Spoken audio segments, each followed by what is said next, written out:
Hi, Scott Orlin is Cinema Magazine, the movie Pacific Rim Uprising, and one of the stars, Scott Eastwood. Congratulations. Actors sometimes have this myriad of professions that they gotta get to put their shoes on. Yeah. And I'm wondering, in this, you're an instructor, you're a teacher. Teacher. How much does that resonate with you? I mean, how do you think that's inside of you? Well, you know, I've been a mentor. I have younger sisters. I have younger people in my life that have asked me for advice.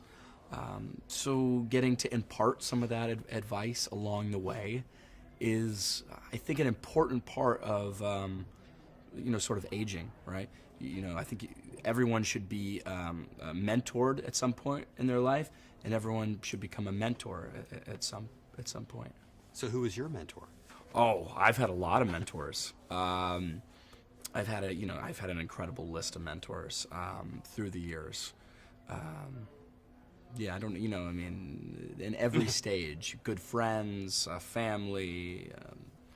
I was asking John this question. I thought what was fascinating about when you guys are both in your Jaeger outfits is there was a choreography. It was almost like this really cool dance you had to do. How sequential did it have to get for you guys? I mean, how technical? It was pretty technical. You know, there was a lot of wide shots that we had to capture, a lot of shots we couldn't cheat. We needed to find the rhythm, if you will, you know? And I know we're going back to the first question about the professions.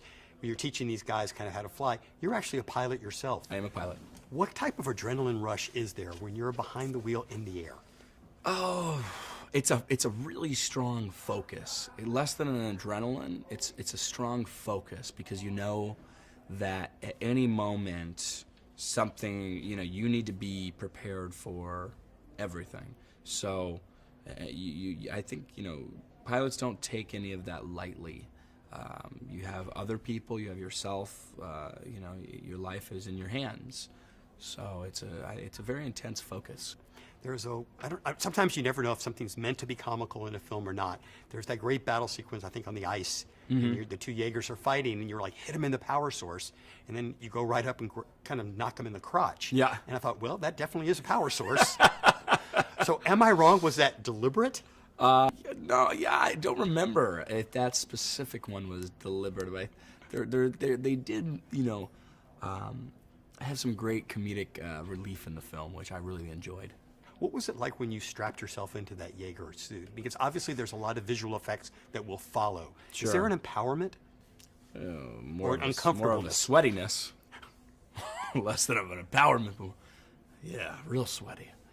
And one of the cool things for you guys is that you shot in Australia and China. I think it was one of the first productions to be at Wanda Studios. It was. We were the first production to be at Wanda Studios, which was incredible. I got to tell you, it was a cultural experience. It was really great working with the people there in Qingdao.